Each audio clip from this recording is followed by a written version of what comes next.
ನಾನು ಮತ್ತು ನಮ್ಮ ಮಾಲೂರಿನ ಶಾಸಕರಾಗಿರ್ತಕ್ಕಂಥ ಸನ್ಮಾನ್ಯ ನಂಜೇಗೌಡರು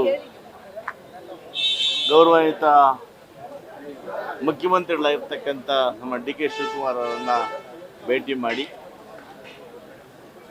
ಕೋಲಾರ ಜಿಲ್ಲೆಯಲ್ಲಿ ಹೆಚ್ಚಿನ ಮಾತಾಡಿರ್ತಕ್ಕಂಥ ಸಮುದಾಯಗಳಿಗೆ ಅವಕಾಶ ಮಾಡಿಕೊಡ್ಬೇಕು. ಅಲ್ಲಿ 2 ಸಮುದಾಯಗಳು ಕೋಲಾರದಲ್ಲಿ ಹೆಚ್ಚಿನ ಸಂಖ್ಯೆ ಇರ್ತಕ್ಕಂಥ, ಒಂದು ಪರಿಶಿಷ್ಟ ಜಾತಿಯ ಬಲಗೈ ಸಮುದಾಯ, 2ನೇದು ಒಕ್ಕಲಿಗ ಸಮುದಾಯ. ಈ 2 ಸಮುದಾಯಗಳಿಗೆ ಈ ಬಾರಿ ಕೋಲಾರ ಅವಕಾಶ ಕೊಡಬೇಕು. ಒಂದು ವೇಳೆ ಈ ಸಮುದಾಯ ಅವಕಾಶ ಕೊಡಲಿಲ್ಲ ಅಂದ್ರೆ ಮುಂದೆ ಕಾಂಗ್ರೆಸ್ ಕಷ್ಟ ಆಗುತ್ತೆ ಅನ್ನೋ ಮಾತುಗಳನ್ನು ಕೂಡ ನಾನು ಮತ್ತು ನಂಜೇಗೌಡರು ಸ್ಪಷ್ಟವಾಗಿ ಗೌರವಾನ್ವಿತ ಮುಖ್ಯಮಂತ್ರಿ ತಿಳಿಸಿದ್ದೇವೆ. ವಿಶ್ವಾಸ ಇದೆ, ಈ ಬಾರಿ ಕೋಲಾರ ಜಿಲ್ಲೆಗೆ ಮಂತ್ರಿ ಮಾಡ್ತಾ ವಿಶ್ವಾಸ ನಮಗಿದೆ.